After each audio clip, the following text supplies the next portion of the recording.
Okay, welcome everybody.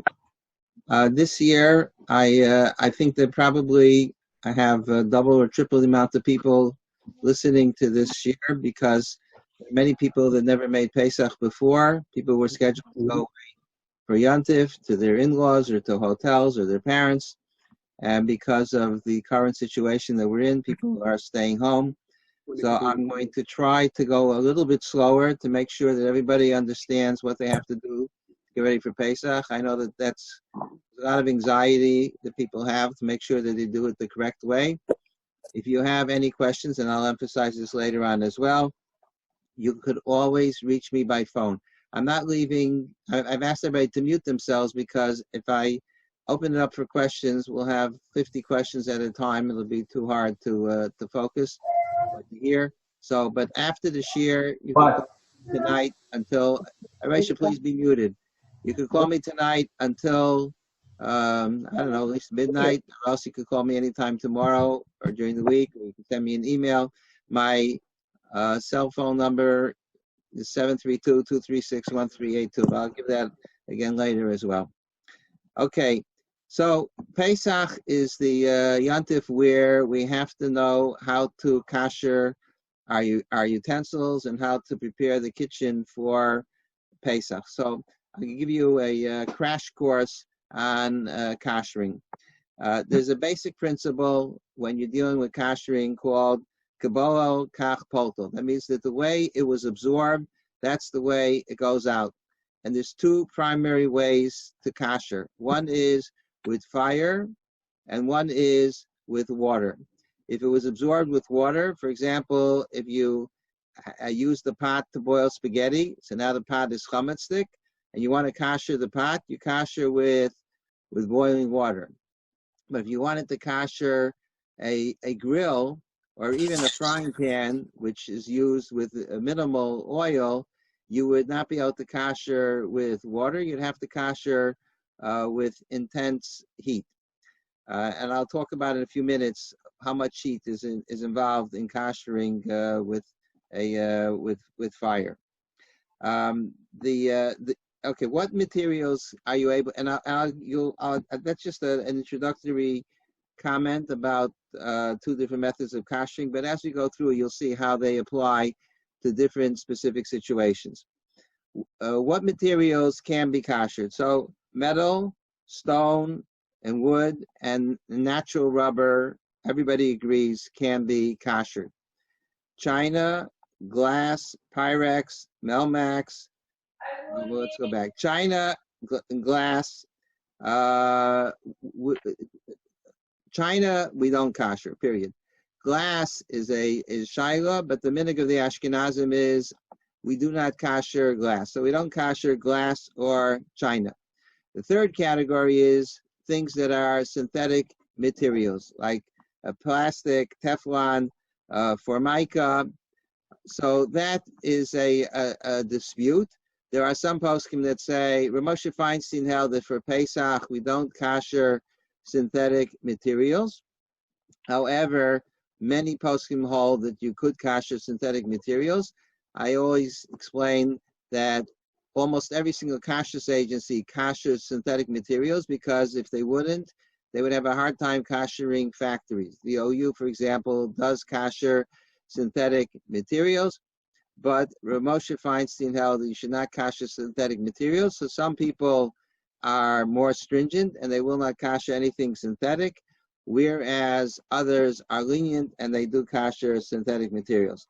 I should mention, I forgot to mention that enamel and porcelain, well, not enamel, but porcelain is the same as China. So China and glass and porcelain we don't kasher. Metal, stone, wood, and natural rubber we would kasher. Synthetic materials is a matter of dispute. We don't kasher areas that are very hard to clean. So a serrated knife we would not kasher. Also a knife with a handle. If the knife is if the handle is not very tight in the knife, should not be kashered because it's hard. You can't clean between the handle and the blade. And the prongs of a fork, you have to check carefully before you kasher them to make sure there's no food in the in between the prongs of the blade. A pot with a handle cannot be kashered unless you remove the handle, because there could be chametz between the handle and the pot. Whiskey cups we do not kasher. That's the minhag. If you use it occasionally for whiskey, you could kasher it, but otherwise you should not kasher whiskey cups. Okay, so now the method of kashering is as follows. The rule with kashering is that first of all it has to be clean, and oftentimes making sure it's clean is the hardest part of kashering. If there's nicks in a pot, you have to make sure there's no dirt lodged in the nicks. If there's rust, the rust must be removed. So there's many pots and pans where it doesn't even pay to attempt to kasher it, because it's too hard to clean the pot in advance of the kashering. I'm going to share some of the things that I say every year. So if you heard it already and you're bored of hearing this, you can just turn it off for a few minutes. But I will share with you that when we kasher the stores in Highland Park to make them kosher, we kashered the bridge recently, or we kashered Dunkin' Donuts, we kashered about, 25, 30 years ago. The hardest part of kashering was not the physical kashering, it was preparing the store to be kashered. Dunkin' Donuts took us 24 hours just to get the store clean, to have it ready to be kasher. There we were kashering from non-kosher to kosher. But the kashering, you can't kasher something that's not spotlessly clean. If a pot has a handle, you would have to remove the handle in order to make sure that there's no chametz lodged between the handle and the pot, and then the handle would have to be kashered separately. Now, if you want to kasher a silverware, the way to kasher would be to kasher it in a pot of boiling water. Now, I do want to mention, if you don't have to kasher, you're better off not kashering, because kashering it's an effort to make sure that everything is spotlessly clean. Certainly, if you're going to make Pesach every year, it pays to invest in kosher silverware and kosher pots and kosher kiddush cups. It's not, it's an expense, but it's a one-time expense. If you think that this is the only year you're making Pesach and you want to kasher, that's more understandable. In any event, how do you kasher silverware? So silverware, again, has to be spotlessly clean. If it's forks, make sure there's no dirt between the prongs. If it's a serrated knife, as I said before, we wouldn't kasher it because there could be chametz lodged in the serrated area.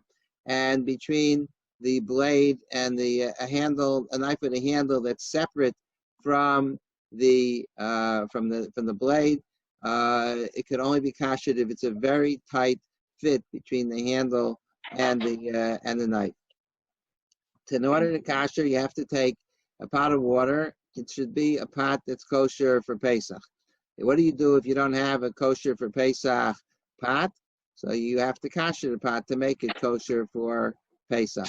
The way you make a pot kosher for Pesach is you fill it with water and you bring it to a boil. Now, a pot, in addition to bringing it to boil, we want to make sure that the top surface of the pot is also kashered. So you would have to overflow the water over the top of the pot, so that the rim of the pot also is covered with water. So the way you could do that is if you throw a rock into the pot, the pot is full, it will overflow the pot. The problem is that the rock will cool down the temperature of the water. So what you do instead is you have to use something hot to put into the pot. It could be a hot rock. You could put a rock on the stove and turn on the fire and let it heat up for about 10 minutes. And then very carefully you take a prong and you pick up the rock and you dip it into the pot, and you'll just be careful, because if the pot is full, as soon as you put it in, the pot is going to spritz and overflow. Sometimes I used a metal pliers, put that on the fire, and then put that into the pot. But you have to overflow the top of the pot. The pot itself, before you cash it, I said before, it has to be clean on inside and the outside. Before kashering, you always have to wait 24 hours. That's a rule always in kashering. 24 hours of downtime before kashering. Downtime means that it's 24 hours not being used for hot. It can be used for cold, but it should not be used for hot. We'll talk about kashering a sink in a minute. You have to have 24 hours downtime with a sink. That's often very difficult because you need to use the sink. You could use it for cold, but you can't use it for hot.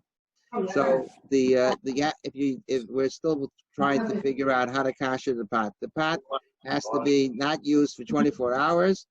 It has to be clean. If there's a handle, it has to be removed. Pots with lips are very, very hard to clean. If the top of the rim folds over and there's a lip on the pot, it's almost impossible to clean it because there's dirt that could be lodged inside the lip. There is a way to deal with that, and that's if you use the blowtorch, you could burn it out, but I don't recommend, if you're not experienced using a blowtorch, I don't recommend it. So if you want to kasher a pot, it should be a pot that doesn't have a rim straight up. You wait 24 hours, make sure it's clean, you boil water, you overflow the water, and now you have a kosher for Pesach pot. So then you take your kosher for Pesach pot, or if you're fortunate to have already a kosher Pesach pot, that's what you're going to use to kasher the silverware. So the way you kasher the silverware is first you bring the water, you fill the pot with water, and you bring it to a boil. And because kashering has to be boiling in order to kasher for Pesach, or to kasher anytime. You need this. I mean, the method to kasher for Pesach is similar to the method that you would kasher all year. If your silverware became treif, if you use a milchig spoon for fleishiks or something like that, it's more or less the same method. The water has to come to a boil, and then you put in one piece at a time. The reason why you should put in one piece at a time is because oftentimes, if you put in too many pieces, the water is going to stop boiling. And even when you put in one piece at a time, after a few pieces, it may stop boiling. We want the water to be boiling as the piece is falling into the pot. So you drop a piece into the water, you let it settle on the bottom, and you have to make sure that it's still boiling. And then you don't have to take the item out. You could leave it there. And then you keep on adding in more and more pieces until you have all the pieces that are that needed to be kasher. After everything is kashered, so then what we're supposed to do is you take the silverware out of the pot, and you're supposed to run it under cold water, and then that makes it, then it's kosher for Pesach. Of course, if you didn't kasher your sink yet, you don't want to put your silverware in the non-kosher for Pesach sink, so you just have to figure out which the sequence of how you're going to operate when you're kashering. There's a benefit of kashering silverware for Pesach, and that is that normally you don't kasher from milchiks to fleishiks or fleishiks to milchiks. I've been asked this question in the 38 years that I'm in the rabbinate about 10,000 times. People want to know, could we kasher from milchiks to fleishiks? And I see some people on the screen are waving to me because they're the ones that asked the question. So you don't kasher from milchiks to fleishiks. The reason is, or fleishiks to milchiks. The reason is because it's hard to remember. You know, you decide you're going to kasher one day, and the next day you kasher the other way, and then you come home and you'll say to your spouse, "Hey, do you remember what is it today? Is today the milchiks day or the fleishik day?"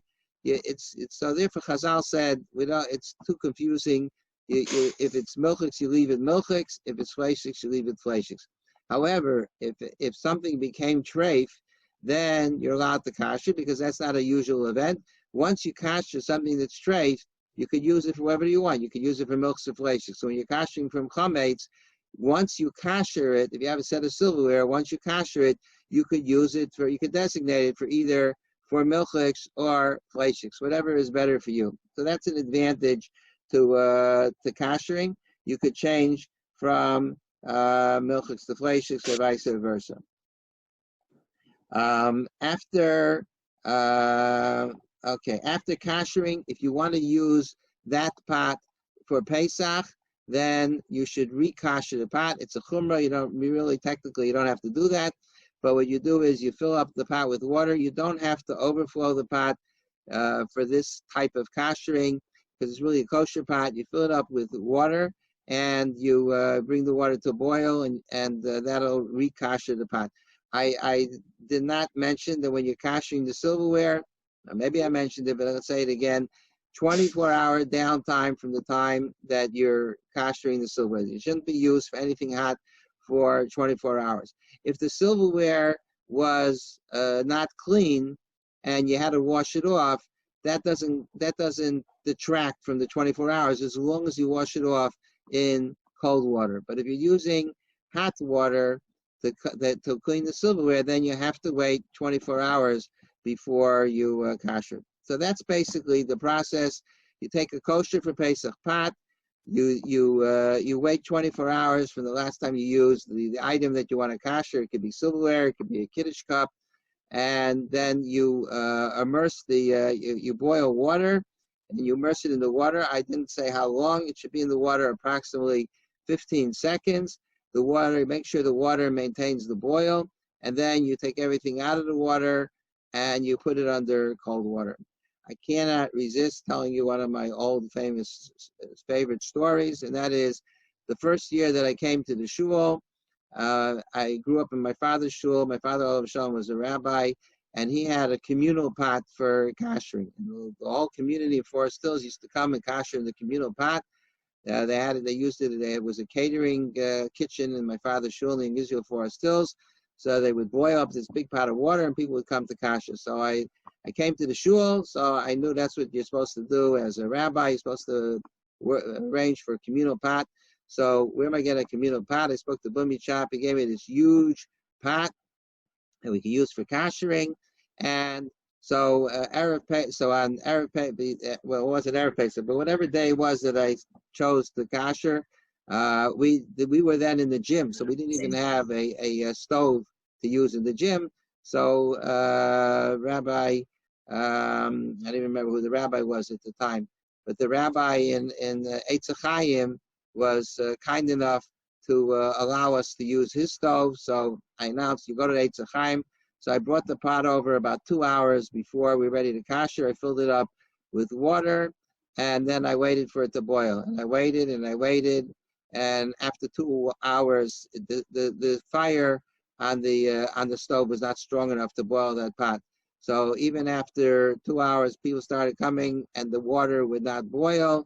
I waited another half hour. It probably never would have boiled. So that was my first experience in kashering. It was a total catastrophe. But anyway, but if you're kashering your house, you have to make sure the water is boiling, and then you could put in the items to kasher. Okay, now let's talk about, and I'm sorry you can't ask questions. I'm sure you have questions. Feel free to call me anytime you want. If you're trying to text me, I'm not getting a text feed because it would be too hard for me to figure out how to answer it. So I see somebody's raising their hand. The best thing is to call me afterwards, okay? Because we have 251 people online. If we open up the questions, I won't be able to give the rest of the share. I'm happy to answer all questions after the share. So let's talk about.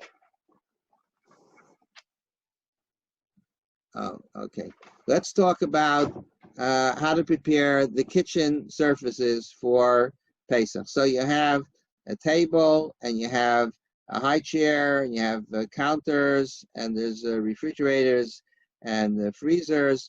How do you prepare those surfaces for Pesach? So the table, the minhag is we cover tables. Mr. Burr says you shouldn't kasher table because since you eat on the table, there might be crumbs that get stuck in the crevices. So minhag is to cover the table. Technically, you only need to cover the table one time, but I learned from my mother that I should cover it 3 times. That's what she did, so that's what I do. I'm sure many of you do the same thing as well. I don't know if there's any halachic basis, just to be careful, because in case if the top tablecloth falls off, so you have the second tablecloth. So Pesach, the reason why we're so careful is because chametz is also b'mashu. Even a tiny drop of chametz is prohibited, whereas year-round, if a little crumb of something non-kosher will fall into the food, it'll be bottled usually. But when it comes Pesach, even a mashu, even a little crumb, if it would fall into a pot, the food would become treif. So we're much more stringent when it comes to Pesach than we are year-round. So the table you cover, I usually tape down the bottom layers of the tablecloth so they shouldn't slide off, and then you put on the top layer.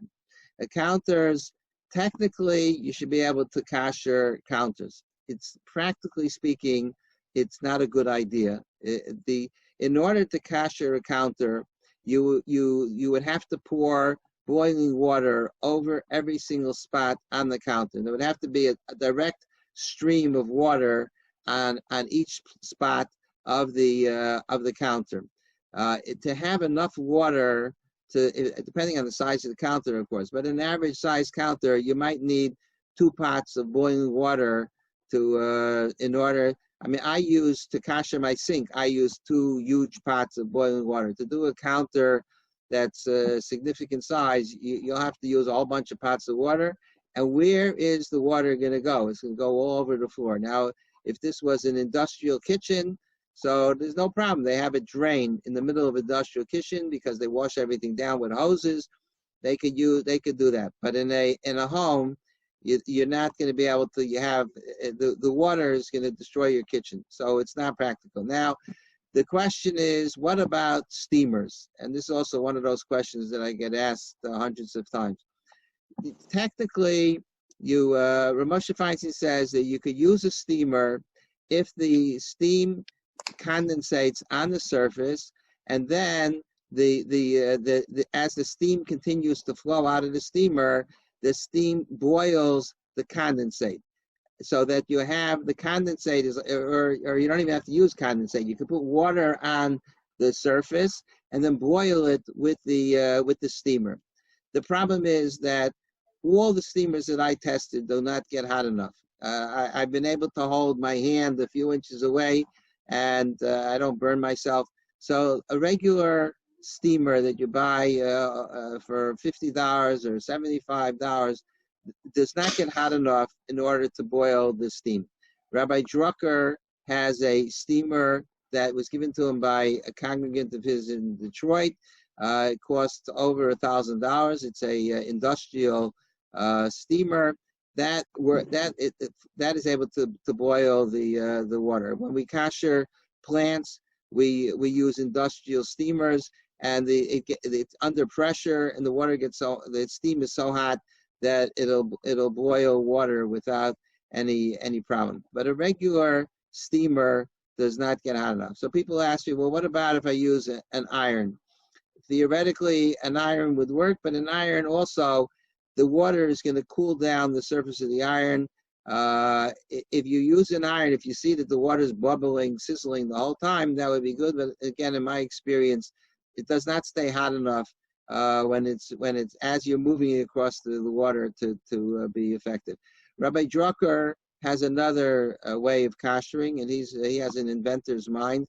Rabbi Drucker has these metal cylinders, and he puts them on like on a hanger, and he has let's say a row of 5 or 6 cylinders on a hanger or on a metal pole, and he puts them on the fire, and they get very hot, and then he pours water on the counter, and he rolls the cylinder over the water, and the water sizzles, and that kashes. Now the thing is, even with his way, you can only roll it a little bit before it cools off. So what he does is he has a whole bunch of these cylinders. So he puts on the stove 10 of these gadgets, and then you use one, and then when it cools off, you take the other one, then use the next one.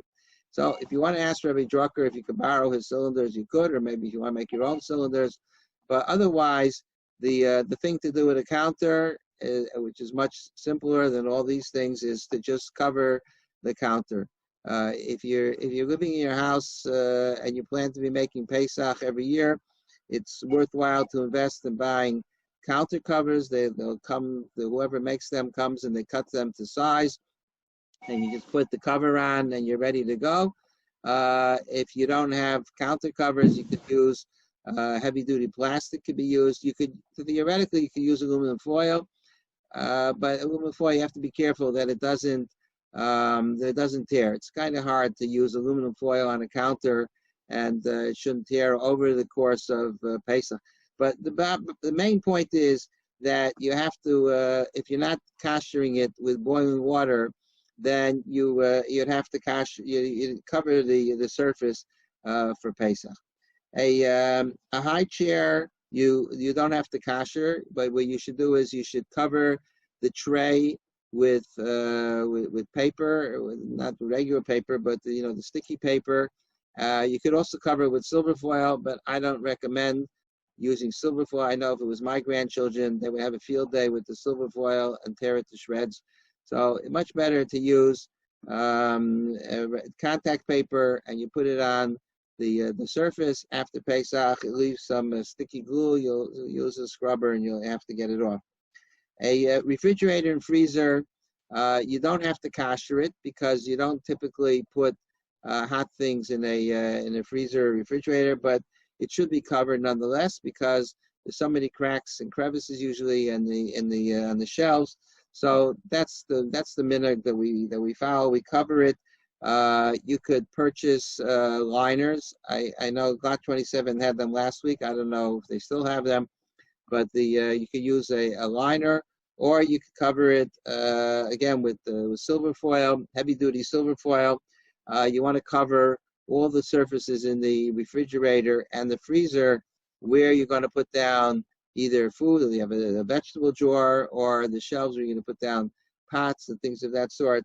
They should all be covered.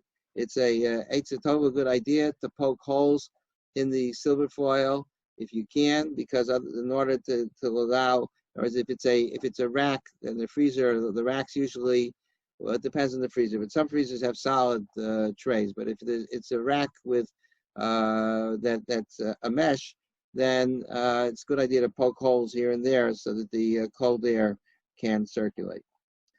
What do you do with a sink? So if the sink is enamel, then you cannot kasher the sink. Then what you should do is you should cover the sink with silver foil and use a insert in the sink to wash your dish. You get one of these large plastic pans that you could put into the sink, and you wash your dishes in the insert. However, if it's a metal sink, so what you do is you could kasher it with boiling water. You have to make sure the sink is not used for 24 hours. A very good idea is to put a piece of tape on the hot water valve so that somebody does not accidentally forget to leave the hot water off.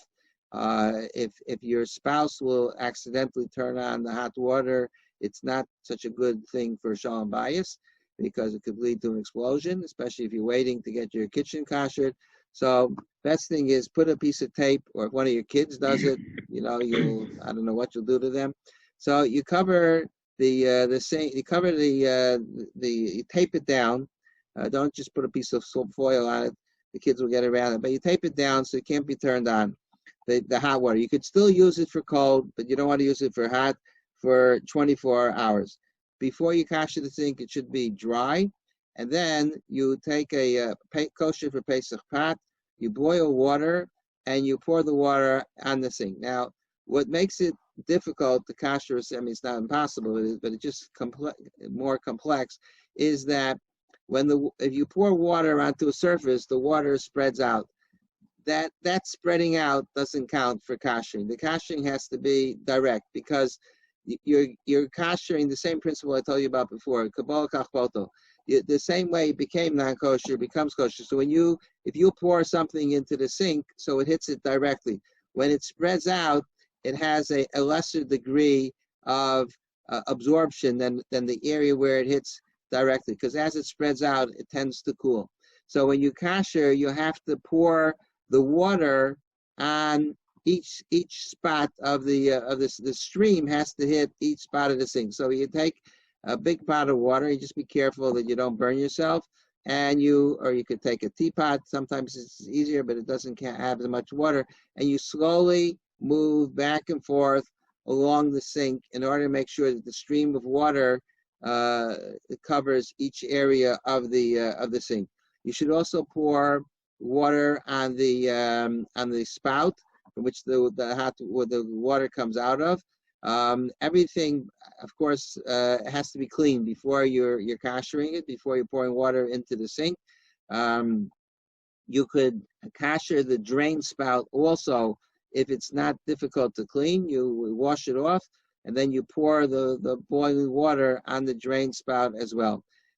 It's a good idea to unscrew the filter from the faucet and make sure that it's clean before you do the kashering for Pesach. You do not have to pour hot water on the handles. You just have to pour hot water on the spout and the surface itself. It's hard to pour hot water along the sides of the sink. What I do is I try to pour it along towards the top of the side, and then let the water cascade down, and that in that manner you could kasher the sink. Okay, what about a dishwasher? I know everybody wants to kasher a dishwasher. There are, if you look in the OU directory, I think they recommend not kashering dishwashers, and I hope everybody has an OU directory. I ordered about 300 this year. I didn't know that we were going to have to close the doors to the shul. If you don't have a directory, I have about 200 directories. What I'm going to do is I'll put them out on my porch, unless it's really raining heavily. But I'll put them on my porch, and you could come and take one. And the only directory it says kashering dishwasher is complicated. It should be only done in consultation with halachic authority. So the reason why kashering a dishwasher is complicated is for two reasons.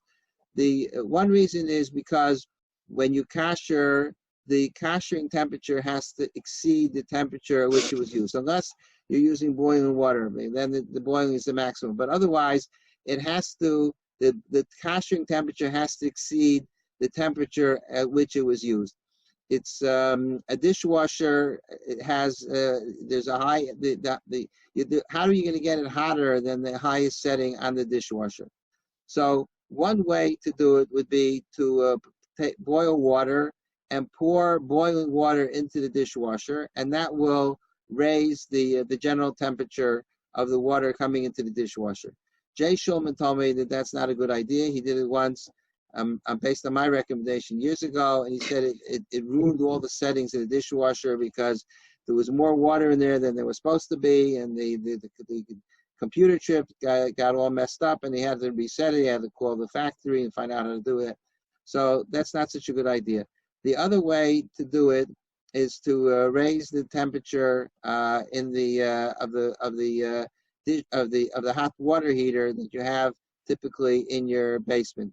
I just spoke to Jay Shulman today again, and he said if you raise the hot water heater for too long, so what's going to happen is there's going to be too much pressure in the heater, and the escape valve is going to pop, and the water will get all over the floor. So we don't really want that to happen. But he said he thinks if you turn it on and let it heat up for about 30 minutes, turn it on to the highest setting, let it heat up for about 30 minutes, and then after 30 minutes, you kasher your dishwasher. And the truth is, you only have to have the water that hot for the initial, there's more than one cycle in the dishwasher. So it's primarily the first cycle that has to be hot. So you run it, let's say 10 minutes after the 30 minutes, you run the dishwasher for about 10 minutes, and then you could go downstairs and turn the heat, the setting of the boiler to a lower temperature. But that's the first thing that you have to take care of when you're kashering the dishwasher. The second thing is that the way a dishwasher works is it has a U-shaped pipe that comes out of the bottom of the dishwasher. And the dishwasher, the way it operates is it fills up with water, and then the arm that spins around has little holes in it, and it sucks up the water on one side and it sprays it out on the other side. Now the water, as it fills up, it starts filling up in the drain pipe. The reason why it doesn't go down the drain pipe is because the drain pipe is a U shape, so it's able to fill up. First, it fills up in the bottom of the drain pipe, and then it rises into the level of the dishwasher. I don't understand the physics exactly, but it comes up from the drain pipe. Now, the drain pipe typically is not clean. I spoke to Steve Josefowitz about it, and he said that whenever he's opened up a drain pipe of a dishwasher, there's always stuff in it. There could be Cheerios or other things that are in the drain pipe, and that presents a problem because you're filling up the drain pipe with water, and there may be stuff in there that's chametzik. So if you're very handy and you know how to take out the drain pipe, then you could do that, and then make sure it's clean. You wash it out and make sure it's clean. But most of us probably could not do that without breaking the whole dishwasher. So, or at least maybe I should only speak for myself. So what you do is, so the suggestion that I have is that you could pour there's a heavy duty cleaner for dishwashers. It's called CLR. It's the same. It's the word clear without the vowels. CLR. You could get it in Home Depot. I don't know if Home Depot is still open, but if it is, you could get it. Maybe you could buy it online. CLR, and the instructions are to use, I believe, 4 ounces, or I think that's what Jay Shulman told me today. But you look at the instructions. Whatever the instructions say, you pour that in. Oh, there's a picture that somebody has. You pour it into the dishwasher, and before you start running it, pour it into the drain. And what hopefully that will do is, if there is anything in the drain, in all likelihood, whatever's there is no longer edible because it's gone through multiple cycles with the detergent. But this is an extra added protection. So you pour that in, and before you start running the dishwasher. The dishwasher, before you kasher it, has to be not used for 24 hours. It has to be clean. Most dishwashers, I mean, unless you have a very old model, but a regular dishwasher is generally clean anyway because as you're washing the dishes, it cleans itself out. The one place where a dishwasher is often not clean is on the bottom of the door. If you open the door, you can put your hand along the surface underneath the door. That often is greasy because the water doesn't come onto that surface. So you should wash that off so that it should be clean. Now, what about the racks in the dishwasher? So the racks I never saw a dishwasher with plain metal racks. Maybe there is such a thing, but the dishwashers that I'm familiar with, the racks are all covered. They're metal covered with some type of coating, plastic, or some synthetic material that covers the racks. So according to Rav Moshe Feinstein, you would not be able to kasher those racks in the dishwasher. According to other poskim that are lenient with kashering synthetics, you could leave the racks in the dishwasher and you could kasher them at the same time. If you are following the more stringent opinion and you don't want to kasher the racks, the only thing you could do is you could buy a new set of racks, but the racks are very, very expensive. They might be just as expensive as the whole dishwasher. It costs usually a few $100s. I don't know why they're so expensive, but they are, unless maybe somebody knows a cheap way to buy racks. But you'd have to replace the racks. If you don't kasher plastic, you'd have to replace the racks. But if you kasher plastic, then you leave the racks in place, and then and that'll kasher the same time the dishwasher is kashered. The racks will be kashered as well. Okay, now let's talk about the stove and the oven. What do you do about the stove and the oven? So the stove top is like this. First of all, if it's a flat stove top, which has a glass stove top, those are problematic. You can't really kasher them. The reason is because the only part that becomes hot on a flat top is a limited area. There's like I mean, you could draw a circle there, but you don't know where it is. I mean, you could figure it out by putting your hand there and seeing where it's hot. But the heat does not transfer from that circle. It doesn't transfer to the rest of the area between the different burners. So, and when you put a pot on the stove top, you're not careful, or you have no reason during the year to leave it only exactly on top of the burner. Some of the pots may be even bigger than the burner.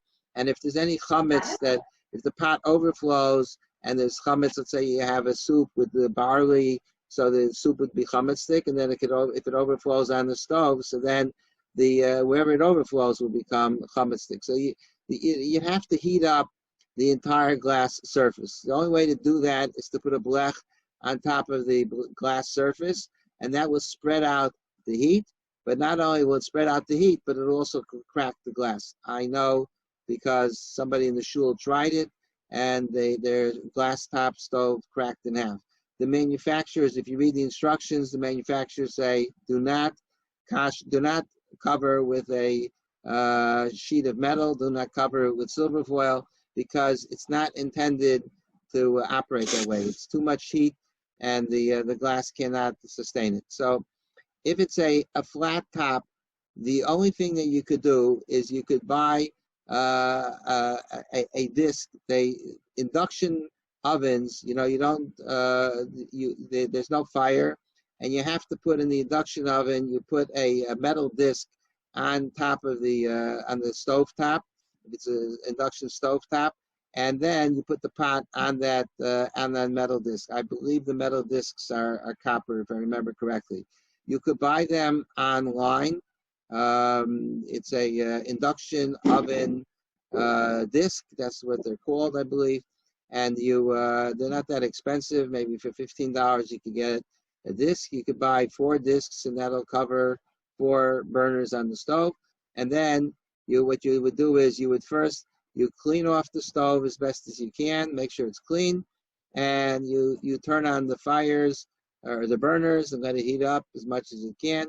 But then after that, when you want to cook on Pesach, you'll put those induction disc on top of the flat top, and then you cook on those discs. If you're in the market to buy a new stove, don't buy a stove with a flat top. It's not a good idea if you want to use it for Pesach. But if you have one already, that's the best you could do, is you would use those induction discs. If you have a electric stovetop where the coils are raised, and you put the pot on those coils, and those are not under a glass surface. They're coils, so it only sits on the coils. Those are the easiest stoves to kasher. All you have to do is you turn it on for about 5 minutes until it gets red hot, and then it self-kasher. You don't even have to clean it beforehand, because if there's anything there that's not clean, it'll get burned away.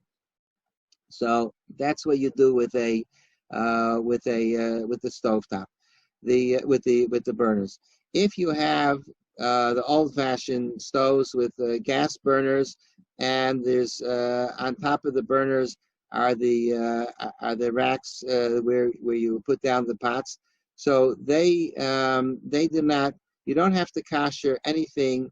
You don't have to kasher the caps, and you don't have to kasher the surface of the stove. You only have to kasher the area where the pots will sit. That has to be kashered.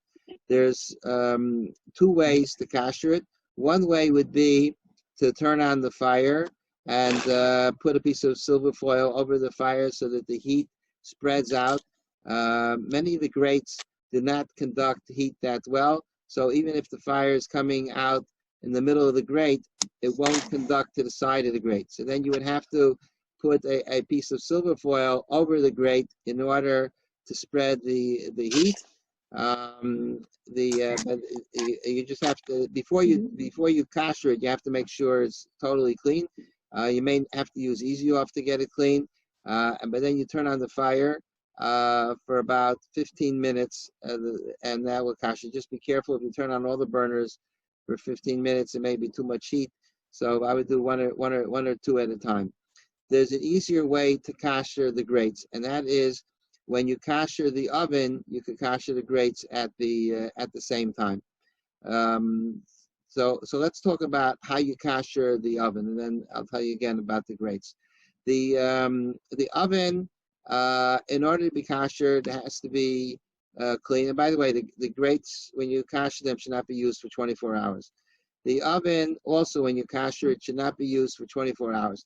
If you have a self-cleaning cycle, then you don't have to clean the oven. Then it's easier to take care of it. And actually, self-cleaning you could even do without waiting 24 hours because whatever's there gets burned out.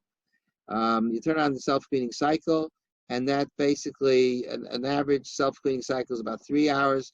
That will kasher the self-cleaning oven. I know from experience that self-cleaning the oven is not healthy for the oven. The self-cleaning cycle after a while doesn't work so well. It lasts for an hour and then it shuts off and you have to turn it on again. So if you're not able to use or you don't want to use the self-cleaning cycle, then you could kasher the oven by turning it on to broil, which is the highest setting, which is usually about 550 degrees. If you turn on to 550 degrees, then you let it stay on for a little bit over an hour, and that will kasher the oven. The advantage of self-cleaning is you don't have to clean it beforehand. If you're doing it with a setting of 550 degrees, then you have to clean the oven carefully beforehand. Clean means that there shouldn't be anything that you could feel on the surface. If you can't feel it, it's not a problem. If it's, in other words, it's just a discoloration, that's not a problem. But if there's something that you could feel, you have to clean it off. You generally have to use Easy Off to get off whatever is on the oven. If you clean it with Easy Off and it doesn't come off, so then spritz it a second time. If it doesn't come off the second time, you could assume that the Easy Off made it totally inedible, and you don't have to worry about it. If what's on the oven is totally black and it's not greasy at all, so then that's charred material, so that also does not have to be removed. So again, if you're using self-cleaning, you don't have to clean it at all. If you're using a non-self-cleaning cycle, then you have to make sure the oven is clean.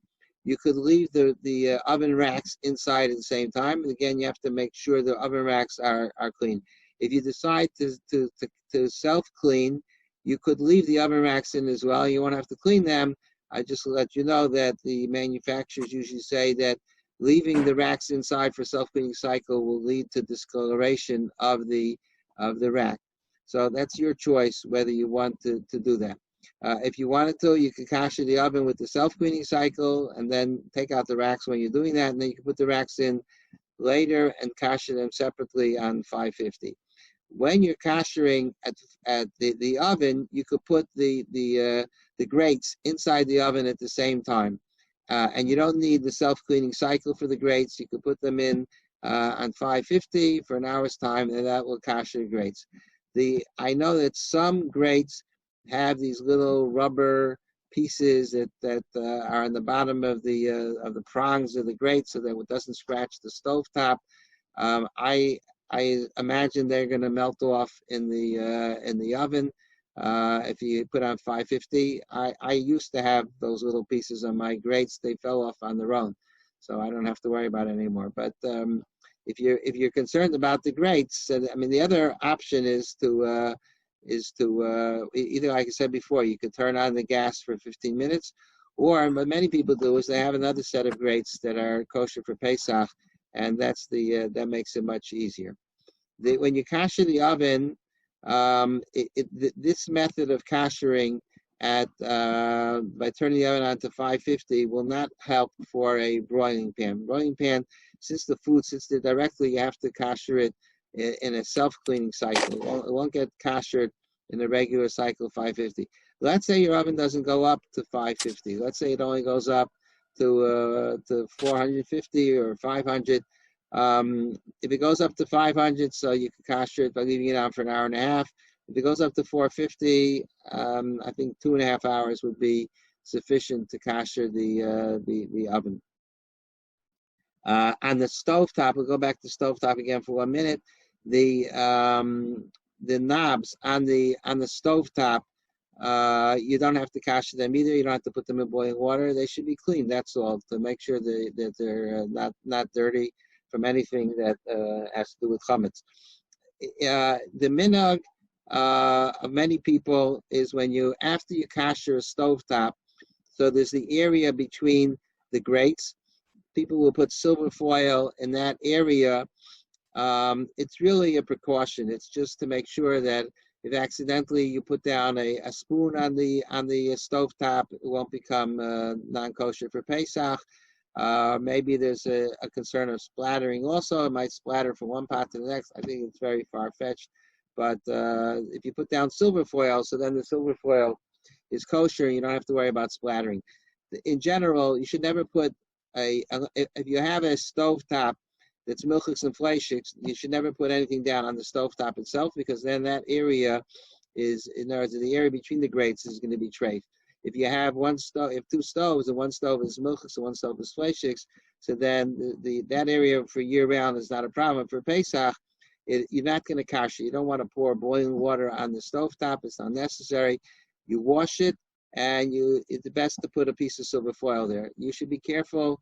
Do not put the silver foil too close to the burners, because what it could happen is the carbon dioxide could be captured inside the silver foil, and that could cause an explosion. So you want to stay away from the actual area where the burner is, and but that's how you would kasher the stovetop.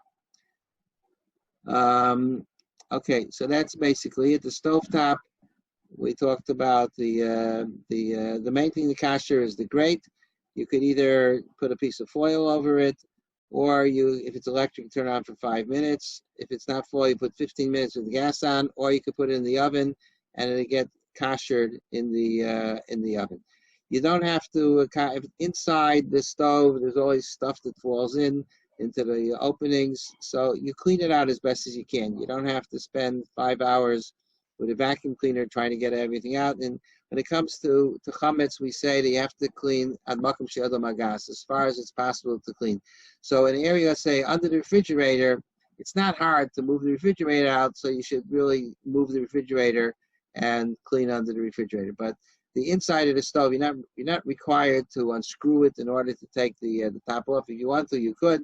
Maybe a good idea anyway. But again, you have to know how to do those things without destroying the stove. Okay, microwave. What do you do to kasher a microwave?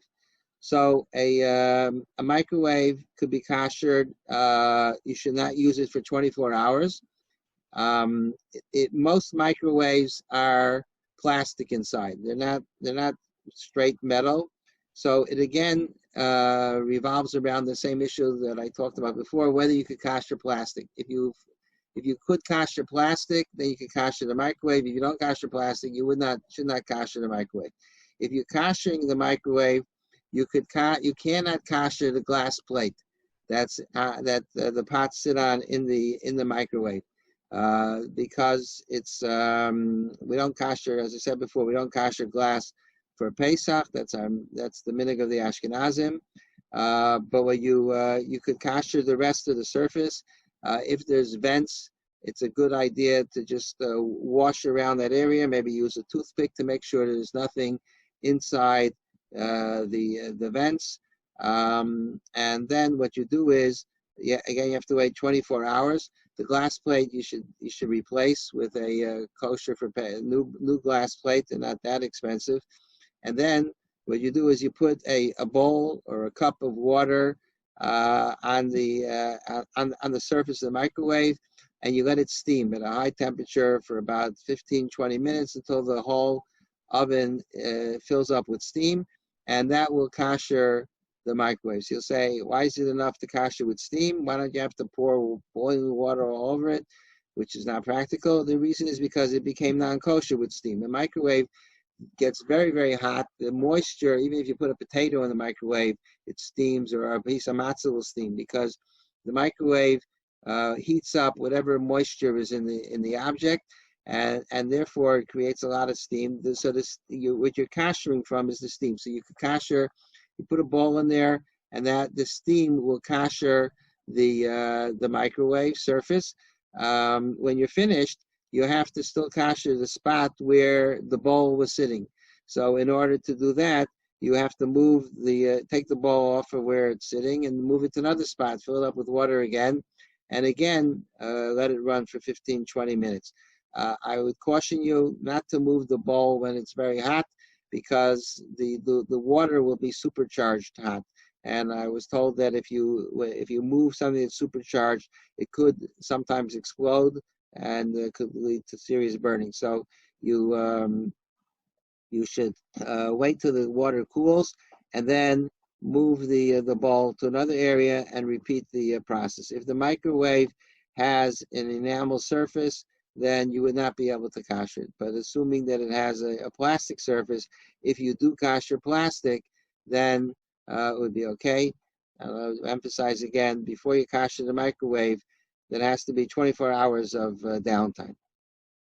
Okay, I think that more or less. Oh, here's the big question: that if you could talk to me, so many of you would say, what about a warming drawer? Could we kasher our warming drawer? Unfortunately, you can't kasher a warming drawer. The reason is because it doesn't get hot enough. There's a minimum temperature for kashering. The warming drawer, an average warming drawer gets up to a maximum of 240 degrees.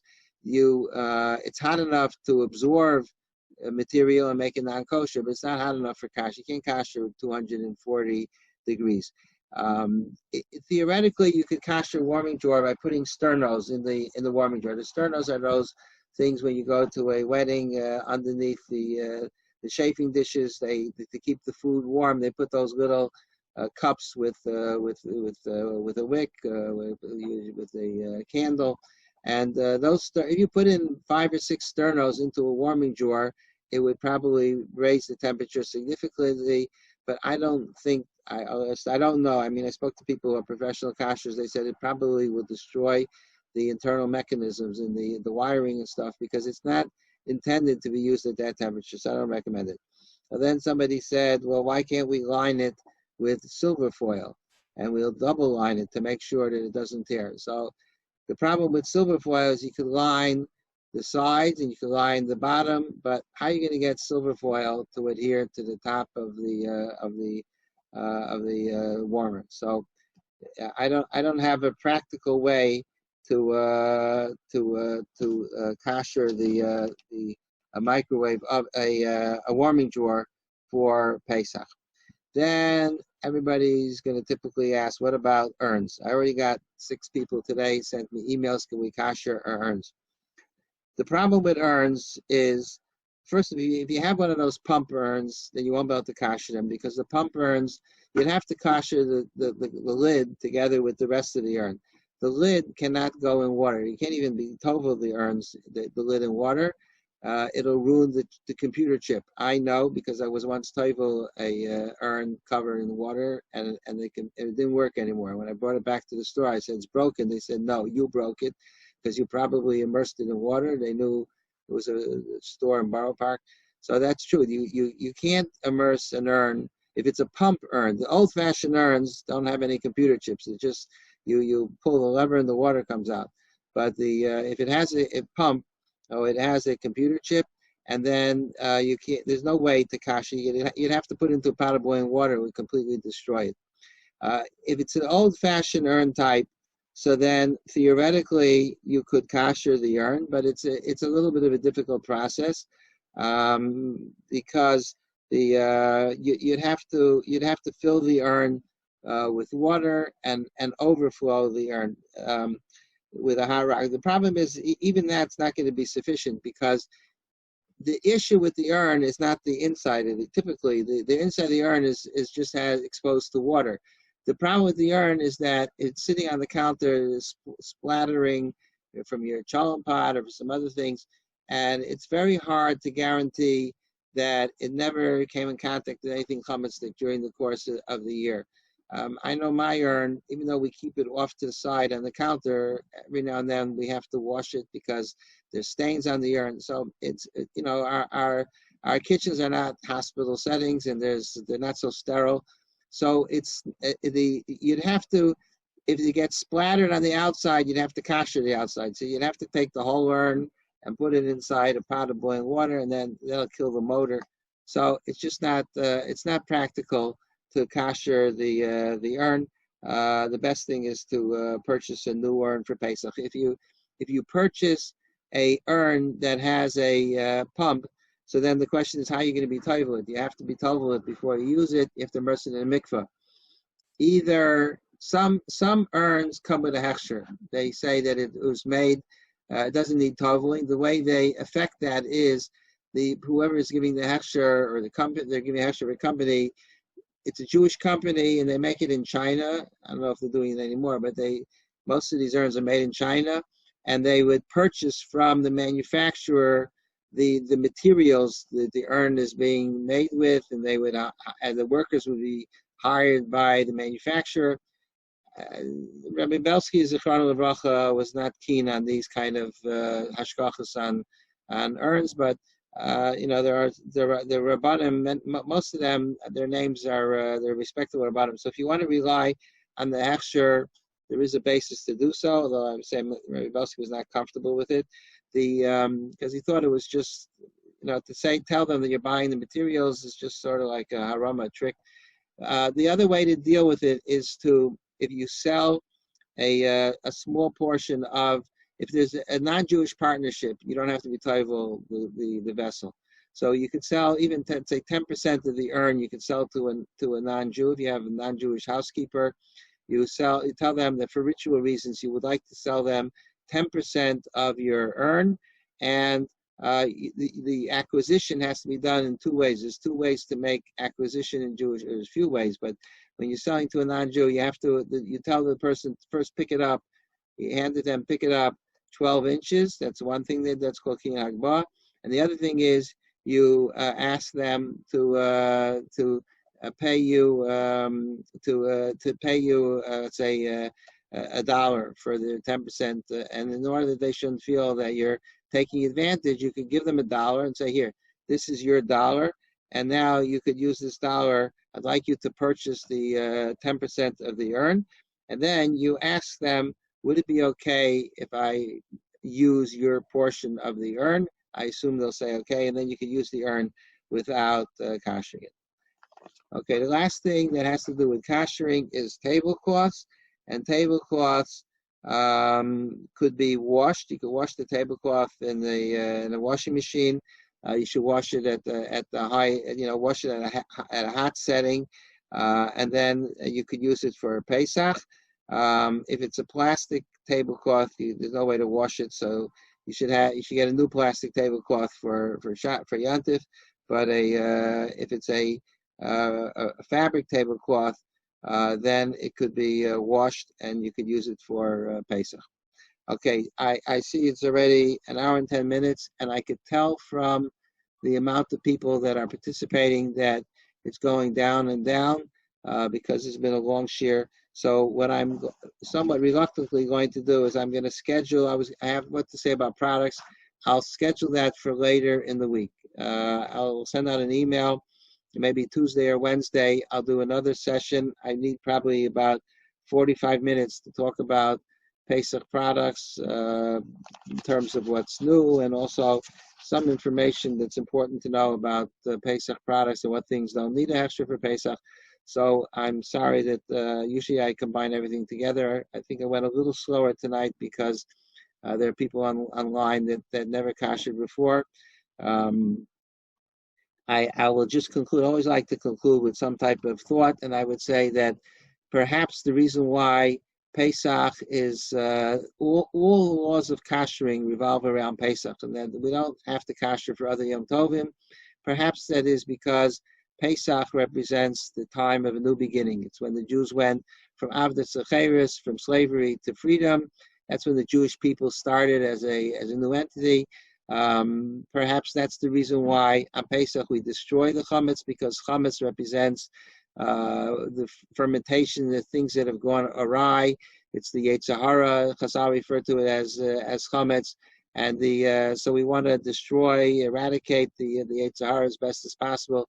So we want our pots to be pure, and therefore we purify the pots on Pesach. But we should remember, as we purify the pots, we also want our souls to be pure as well.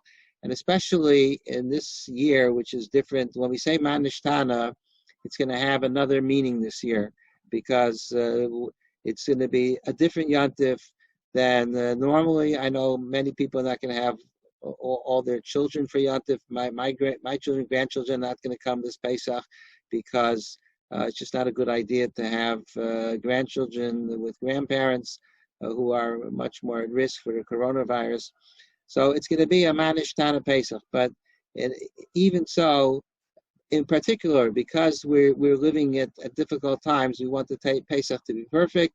And we should think about that when we search for the chametz in our house, we should also, and purge it, we should also be looking at the chametz in our own souls and make sure that we're as pure as possible. Okay, I wish everybody a good evening. And if I don't talk to you before Pesach, please feel free to call me anytime you want, day and night. I'll be happy to answer those questions that I know that many of you had and I wasn't able to get to tonight. Okay, that concludes our session. Now I just have to figure out how to turn off this thing. I'll have to call my daughter probably. Exit. Thank you, Rabbi. Here we go. End meeting for all. Okay, that's there it. you go. That's it. You see, I figured it out on my own. It means I'm a computer whiz. Yeah, now you can. Thank you, Rabbi. Now you can put that in the resume. You're welcome. Okay, I'll put on my resume. Thank you. Have a good night to everybody. Okay, my pleasure. Thank nice you. To see. Now I'm seeing everybody. Wow, it's so nice to see everyone. I haven't seen you you for a while. Thank you very much, Rabbi. Okay, my pleasure. Thank you. Bye-bye. Thank you, Rabbi. Good night, everybody. Good night. Thank you. My friends, it's so nice to see my friends. Okay, have a wonderful Pesach. Good night, Rabbi. Okay, good night. Thank good night. you. Good night. Good night. Good night. Good night. Okay, I was saying good night. I mean, I could stay online for an hour and say good night to everybody. It's such a pleasure. Okay, so you call me with all your questions. Have a good night. Bye-bye. Okay, good night. Oh, I did the wrong thing now. I get out. How do I leave? End meeting. I'm so sorry.